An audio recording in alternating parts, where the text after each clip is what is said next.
감사로 하나님 앞에 나아가는 절기로서 우리의 영혼이 하나님 앞에 올바로 바로 서는 것을 경험하는 주일입니다. 로마서 1장에서는 감사하지 않는 문제를 하나님을 영화롭게 하지 않는 것과 같은 수준의 문제로 지적합니다. 로마서 1장 21절의 말씀을 보면 그들은 하나님을 알면서도 하나님을 영화롭게 하지도 않고 감사하지도 않았습니다. 오히려 그들의 생각이 허망해졌고 그들의 어리석은 마음은 어두워졌습니다. 하나님을 영화롭게 하지 않는 것, 그 말씀을 하니 직후에 감사하지 않았다. 하나님을 영화롭게 하지 않는 영혼의 대표적인 문제가 감사가 없어지는 거죠. 그 결과 생각이 허망해지고 어두워지는 것입니다. 우리의 영혼에 심각한 문제를 일으키는 것입니다. 감사를 잃어버릴 때 우리의 생각이 허망해지고 어두워짐으로 잘못된 선택을 하고 잘못된 인생을 살게 되는 것이죠. 우리 믿음에는 세 단계가 있습니다. 첫 번째는 어떤 문제와 필요 앞에서 하나님의 긍휼을 구하는 거죠. 도움을 구하는 겁니다. 이것도 믿음입니다. 두 번째는 하나님의 말씀에 순종함으로써 하나님의 역사와 기적을 체험하는 믿음입니다. 승리하는 믿음입니다. 그러나 이 세 번째 믿음이 없으면 이 첫 번째, 두 번째 믿음이 무너질 뿐만 아니라 또한 믿음이 부패할 수도 있습니다. 그것은 바로 하나님의 은혜에 감사하는 믿음입니다. 누가복음에 보면 열병의 나병 환자들이 주님께 요청을 했습니다. 믿음으로 나온 것이죠. 주님께서 고쳐주셨습니다. 그러나 결과는 한 명밖에 감사하지 않았어요. 우리가 도움을 구할 때는 간절하지만 그 하나님의 도움이 임한 이후에 감사도 간절해야 됩니다.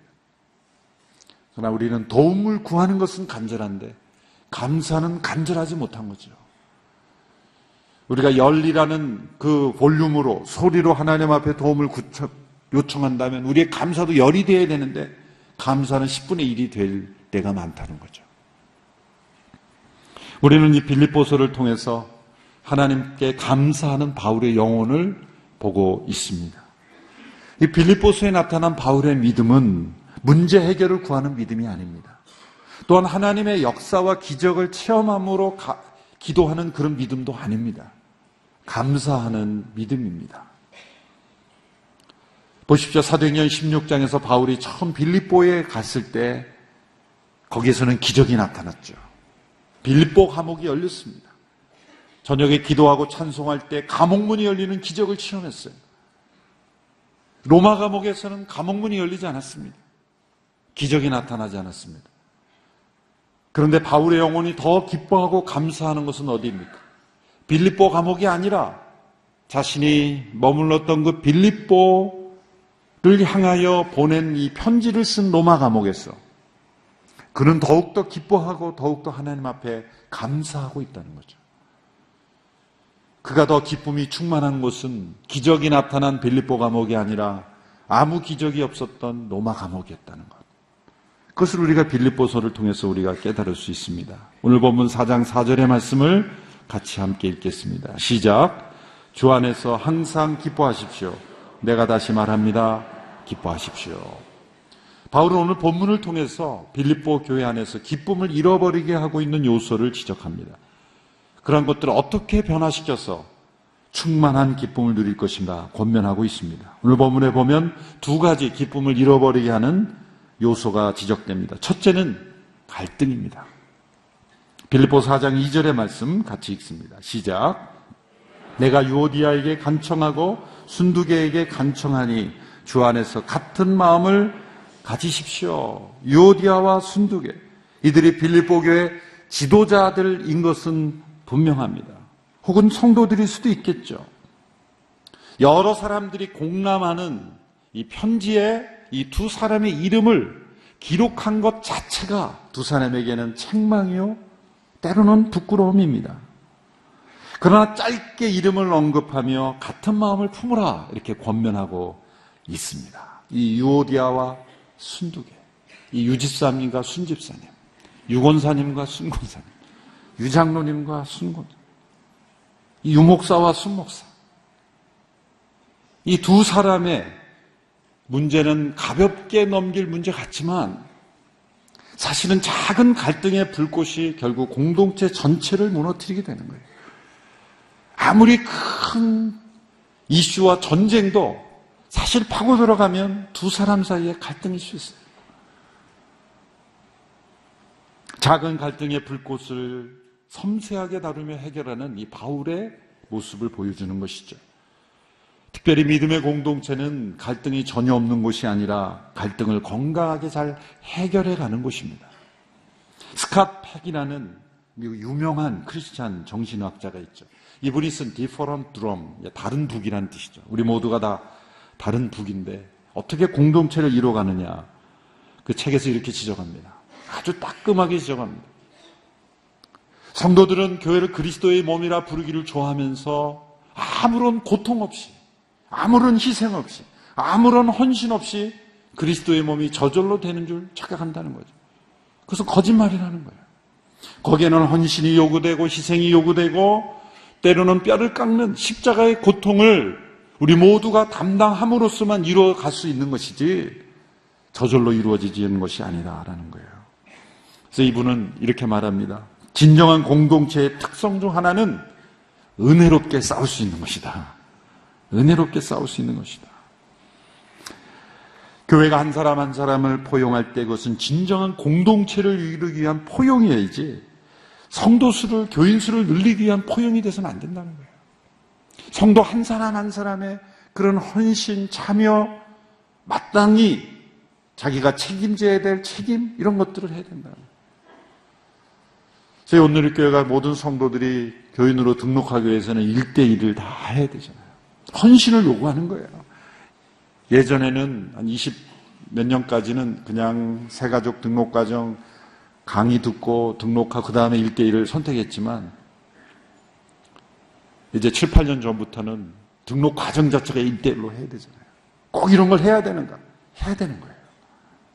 안 그러면 많은 성도들 앞에서 그냥 잠시 왔다 갔다 하는 그런 것으로는 그리스도의 몸을 이룰 수 없다는 거예요.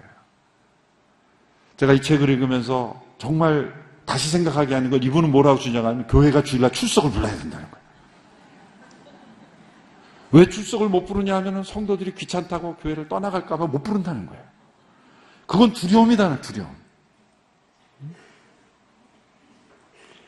다음 주부터 출석을 부를까요? 네. 출석을 불러야 된다. 이분이. 그래야 진짜 그리스도의 공동체가 되는 거 아니냐. 몸이라고 하면서 손가락이 안 보이는데 찾지도 않다는 거예요. 자기 팔다리가 안 보이는데 찾지도 않는 거예요. 이 문제가 있다. 출석까지 부를 수 있어야 된다. 진짜 이게 그리스도의 몸이 되는 거 아니냐는 거죠. 어쩌면 오늘 이 교회가 많은 성도들이 모여서 이렇게 나를 몰라보는 게 좋아서 오는가? 그게 문제가 있을 수 있다는 거예요. 어떻게 이게 출석을 부를 수 있을까 한번 연구해 보겠습니다. 오늘 본문에 보면 갈등에 대한 해결책으로 관용하라 이렇게 말씀하죠. 4장 5절에 보십시오. 4장 5절 시작. 여러분의 관용을 모든 사람에게 나타내십시오. 주께서 가까이 계십니다. 여기서 관용이란 두 종류로 생각할 수 있어요. 첫 번째는 어떤 잘못에 대한 너그러운 태도, 이거 자체가 관용이죠. 어떤 잘못이 있을 때 그것을 너그럽게 가능하면 스트릭하게 아주 엄격하게 생각할 수 있고 가능하면 포용하려는 마음을 가지고 너그럽게 대하는 이 두 가지가 가능한 거예요. 여기 예일대 유명한 미로슬라브 볼프라는 교수님이 있죠. 배제와 포용이라는 유명한 책에서 이 배제와 포용의 연결을 이렇게 설명했어요. 한 문장으로 요약하면 포용하려는 의지가 없으면 진리가 있을 수 없다. 진리에 대한 의지가 없으면 포용도 있을 수 없다. 참 어려운 말씀이지만 어떤 갈등의 상황에서 정의에 대한 합의가 이루어진다면 정의 이상의 무엇인가가 있어야 되는 거예요. 포용을 원해야 된다는 거예요. 포용하려는 의지가 없다면 정의도 있을 수 없다. 또한 정의가 없다면 진정 지속하는 포용도 있을 수 없다. 굉장히 깊은 책이지만 우리에게 이 포용에 대한, 관용에 대한 의미를 정의와 더불어서 포함시킵니다. 그런데 저는 이 관용을 나타내십시오라는 이 본문의 맥락이 뭐냐, 지금 갈등의 상황이거든요. 유오디아와 순두계라는 두 사람의 갈등이 지금 빌립보 교회 전체 안에 일어나고 있는 문제에 대해서 갈등, 사원에서 관용을 말씀하기 때문에 관용을 또 다른 차원에서 보면 자신과 다른 것, 자신과 다를 뿐만 아니라 때로는 자신에 대한 반대에 대한 관용, 이런 관용도 있는 거예요. 저는 이 관용이라는 단어를 갈등을 창조적으로 끌어안는 것으로 해석하고 싶습니다. 진정한 공동체는 갈등을 창조적으로 끌어안습니다. 제가 읽은 책 가운데 깊은 감동을 주었던 책이 있습니다. 미국의 사회운동가 파커 팔머라는 분이 쓴 책이 있습니다. 우리나라 말로는 비통한 자를 위한 정치학, 이렇게 번역이 됐습니다. 정치학 책, 사회와 정치에 관한 내용이지만 그 내용은 아주 깊은 기독교적인 메시지예요. 원제목은 Healing the Heart of Democracy, 민주주의의 마음을 치료하는 것이다. 이분은 여기에서 긴장과 갈등을 창조적으로 어떻게 끌어안을 수 있는 문제, 이건 마음의 문제라는 거죠. 마음의 문제. 긴장과 갈등을 어떻게 끌어안을 수 있느냐는 그 마음이 치유되어야 된다는 거예요. 첫 번째 중요한 원칙은 서로에 대하여 자유롭게 반대할 수 있는 관계를 유지하는 거예요. 반대가 용인되지 않는, 반대를 관용하지 않는 사회는 민주사회가 아니죠. 대개 보면 관계가 가까우면 관계가 끊어질까 봐 두려워서 속으로는 아닌데 겉으로만 이해하는 경우가 많아요. 용기 있게 진실을 아니오라고 말할 수 있는 그런 관계가 없으면 굉장히 위험한 것이죠. 겉으로는 이해하면서 속으로는 아니오, 그것이 위험한 것입니다. 그리고 아니오라고 말할 때 그것이 공동체 안에는 갈등과 긴장을 유발하죠. 그렇지만 그 긴장을 관용하며 끊어낼 수 있는 공동체, 이러한 포용과 관용이 있을 때 건강한 공동체가 형성이 되는 거예요. 때로 아니오라는 반대 의견을 표시한다고 해서 관계가 끊어진다면 굉장히 위험한, 그는 그리스도의 몸이 될 수 없는 거예요. 서로에 대하여 자유롭게 반대의 생각, 다른 생각을 표시하지만 그것이 갈등과 긴장을 넘어서 분열과 다툼이 되지 않고 그것이 창조적인 공동체로 하나가 될 수 있는 것, 그것이 진정한 그리스도의 공동체. 되게 잘못된 정치가 지배하는 공동체에서는 자신과 가까운 사람의 의견은 묻지마 찬성이고 관계가 먼 사람의 의견은 묻지마 반대예요. 무너진 공동체. 결국 긴장과 갈등은 겸손한 마음이 있어야 치유되는 것입니다. 반대하는 사람도 함정에 빠져서는 안 됩니다. 자신의 반대를 절대화해서는 안 됩니다. 그것도 교만이죠. 긴장을 창조적으로 끊어낼 수 있는가, 이것이 오늘 이 시대에 필요합니다. 그런 의미에서 관용, 누군가 나와 다른 생각, 나와 반대되는 생각을 할 때 그 사람에 대해서 관용의 마음을 가지고 얼마나 품을 수 있는가, 그런 관용도 있는 거예요. 잘못한 사람에 대해서 너그러운 관용도 있지만 나와 다른 생각에 대해서 관용하는 마음. 왜 그렇습니까? 주께서 가까우시기 때문이다. 주께서 가까우시기 때문이다. 주님이 심판자이시고 모든 것을 주관하시고 다스리시는 주님이 함께 하시기에, 그것을 기억할 때 우리는 관용할 수 있어야 된다. 오늘 이 시대 한국 사회는 파커 팔머가 제시한 이 긴장을 창조적으로 끌어안는 관용의 마음, 이것이 필요합니다. 마음이 치유되어야 합니다. 우리가 모두가 겸손한 마음으로 돌아가야 합니다. 둘째로 기쁨을 잃어버리게 하는 것은 염려입니다. 이 염려에 대한 치료책은 감사입니다. 오늘 보면 4장 6절에서 7절의 말씀을 우리 같이 함께 읽겠습니다. 6절, 7절 시작. 아무것도 염려하지 말고 오직 모든 일에 기도와 간구로 여러분이 구할 것을 감사함으로 아뢰십시오. 그리하면 모든 생각을 뛰어넘는 하나님의 평강이 그리스도 예수 안에서 여러분의 마음과 생각을 지켜주실 겁니다. 한 조사기관에서 사람들이 염려하는 것이 어떤 것인가를 이렇게 분석을 해본 데이터가 있습니다. 40%가 결코 일어나지 않는 일들이에요. 내일 해가 뜰까? 결코 일어나지 않는, 언젠가는 그날이 오겠지만은 지금 당장 언제 일어나지 않는, 30%는 변화시킬 수 없는 과거의 일들, 이제는 다시 돌이킬 수 없는 과거의 일들이 30%는 12%인가 사실이 아닌 다른 사람들에 의한 그런 가십들이나 비판들. 10%가 악화되어가는 건강, 8%가 진짜 앞으로 맞이할 문제들. 한 18%만이 진짜 염려할 수 있는 내용들이에요. 염려는 불신의 증거입니다. 하나님께 대한 불신의 표현입니다. 그래서 염려와 기도는 함께 공존할 수 없습니다. 그래서 아무것도 염려하지 말고 라는 말은 하나님 앞에 기도할 때 염려는 함께 포함될 수 없는 것입니다. 불신의 증거이기 때문에 우리가 기도하는 대상이 하나님의 존재와 능력을 인정하지 않는 불신의 마음이기 때문에 함께 공존할 수 없습니다.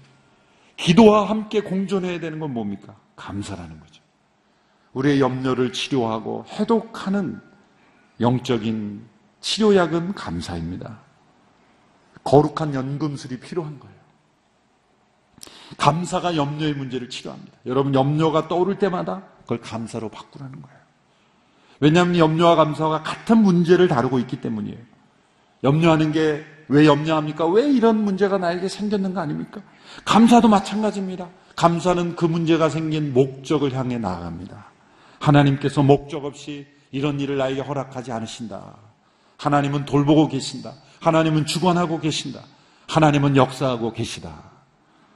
그럴 때 우리는 감사할 수 있는 것이죠. 마틴 루터 킹 2세가 죽기 전날 밤 이런 연설을 했다고 합니다. 제가 한번 읽어드리겠습니다. 다른 사람들과 마찬가지로 저도 오래 살고 싶습니다. 장수할 여지는 있습니다. 그러나 지금 저는 거기에 관심이 없습니다. 저는 오직 하나님의 뜻을 행하기를 원할 따름입니다. 그분은 제게 산에 오르도록 허락하셨습니다. 저는 바라보았고 약속의 땅을 보았습니다. 여러분과 함께 거기에 이르지 못할 수도 있습니다. 그러나 오늘 밤 저는 행복합니다. 어떤 것도 염려하지 않습니다. 어떤 사람도 두렵지 않습니다. 여러분, 이분의 마음속에 나오는 이 담대함과 행복은 어디서 오는 것입니까? 감사에서 나오는 하나님의 평강이에요. 오늘 말씀해 보면 아무것도 염려하지 말고 오직 모든 일에 기도와 간구로 구할 것을 감사함으로 아내면 모든 지각에 뛰어난 하나님의 평강이 우리의 마음과 생각을 지켜주신다고 했어요. 염려를 감사로 대체하면 하나님의 평강이 임하는 것이죠. 이 평강이라는 것은 전쟁의 수비대가 그 성을 호위하고 지키는 것을 의미해요. 여러분, 우리의 마음의 성은 얼마나 연약합니까? 한마디의 말로 우리의 마음이 무너집니다. 우리의 마음의 성만큼 연약한 게 없어요. 눈빛 하나로, 표정 하나로, 말 한마디, 단어 하나로 우리는 상처를 받아요. 우리의 마음의 성이 쉽게 무너져요. 우리의 마음의 성은 보호가 필요합니다. 그것이 하나님의 평강이에요. 그 하나님의 평강은 어디서 옵니까? 감사의 마음이 임한다는 거예요. 하나님의 평강이 우리의 마음을 지킨다는 게 얼마나 중요합니까? 여러분, 감사함으로 하나님의 평강이 임한다고 해서 상황이 순간 변한다는 약속은 아닙니다. 상황이 변화될 수도 있고 변화되지 않을 수도 있어요. 중요한 것은 우리가 감사할 때 하나님의 평강이 임하고 어떤 상황에서든지 우리가 마틴 루터 킹처럼 흔들리지 않고 분별력을 가지고 올바른 판단과 결정을 내릴 수 있는 겁니다. 하나님의 평강이 임한다고 해서 문제가 해결된다는 것은 아니에요. 문제를 해결할 수 있는 올바른 판단력을 우리에게 허락한다는 거예요. 시험을 앞둔 학생이 이제 시험이 앞에 수능 시험이 있는데 염려가 돼요. 이 말씀 그대로 실천해서 염려하지 않고 감사했어요. 나에게 수능 시험이나 어려운 과제가 있음을 감사합니다. 하나님 평강이 임해요. 그러나 공부 안 하면 떨어지는 거예요. 평강하게 떨어지는 거죠. 그러니까 평강이라는 것은 내 앞에 있는 문제를 저절로 해결해 준다는 게 아니라 그 문제 앞에 염려함으로 벌벌 떨면서 아무것도 못하는 인생이 되는 것이 아니라 그 과제를 해결할 수 있는 마음의 보호를 주신다는 거예요. 여러분, 하나님의 평강이 마음과 생각을 지켜주신다는 게 얼마나 중요합니까? 세상의 모든 압력과 유혹을 넘어설 수 있는 힘이 되는 거예요. 예전에도 제가 한 말씀드렸는데 바다에서 제가 잠수함을 한번 타본 적이 있어요. 잠수함을 타고 내려가는데 더 이상 못 내려가는 거예요. 왜? 이 수압이 너무 세서 이제는 내려가면 잠수함도 터질 수 있으니까 한계가 있는 거예요. 그 작은 잠수함이 견딜 수 있는. 그런데 그 잠수함 이렇게 밑으로 보니까 저 밑으로 작은 물고기들이 다녀요. 참 신기했어요. 이 육중한 철갑으로 된 잠수함도 못 내려가는 그 수압을 견딜 수 있는 물고기들이 있는 거예요. 그 물고기들은 그 수압을 어떻게 견디죠? 그 안에 과학적으로는 어떤 물고기의 물질이 있기 때문에 그렇다 그렇게 설명하지만 사실은 그 안에 압력이 있는 거예요. 작은 물고기지만 그 엄청난 수압, 인간이 만든 그 철갑으로 둘러싸여 있는 그 잠수함도 견디지 못하는 수압을 견딜 수 있는 내면의 압력이 있는 겁니다. 그건 신비한 거죠. 사람이 이해할 수 없는 신비한 내부의 압력이 그 물고기 안에 있기 때문에 터지지 않고 그 물고기가 자유롭게 다니는 거예요. 여러분, 우리에게는 그 내면의 압력이 필요한 거예요. 세상 사람들은 내공이다 그런 표현을 하는 거죠. 하나님의 평강이라는 내면의 이 압력이 충만해야 우리는 외부의 압력과 유혹을 이길 수가 있는 거예요. 오늘 보면 마지막 8절 9절에 보면 어떻게 이 평강을 지속적으로 경험할 수 있습니까? 그것은 하나님의 뜻을 배운 대로 계속 실천하는 겁니다. 8절 9절을 제가 읽어보겠습니다. 마지막으로 형제들이여 무엇이든지 진실하고 무엇이든지 경건하고 무엇이든지 의롭고 무엇이든지 거룩하고 무엇이든지 사랑할 만하고 무엇이든지 칭찬할 만한 일이 있거든 거기에 무슨 덕이나 무슨 기림이나 이것들을 생각하십시오. 여러분에게서 받고 듣고 본 이것들을 실천하십시오. 그러면 평강의 하나님께서 여러분과 함께 계실 겁니다. 실천하십시오. 그럼 평강의 하나님이 함께하죠. 무엇을 실천합니까? 진실하고 경건하고 의롭고 거룩하고 사랑하는 모든 것들을 실천하십시오. 감사의 기도로 하나님의 평강을 임했습니다. 그 다음에 행할 것은 진실하고 거룩하고 의롭고 하나님의 뜻을 행할 때, 실천할 때 그 평강이 계속해서 임한다는 거예요. 이 빌립보서 4장을 보면 성령님이라는 단어는 하나도 더 당하지 않습니다. 그러나 보면 이것은 성령님의 역사와 열매를 설명하는 거예요. 사랑하는 성도들이 기쁨을 충만하게 누리기 위해서 어떤 갈등이라도 관용으로 그것을 변화시키고 염려는 감사로 변화시킬 때 하나님의 평강이 임하는 거예요. 이 기쁨과 평강이 충만한 성령 충만한 삶이 되시기를 주님의 이름으로 축원합니다. 기도하겠습니다.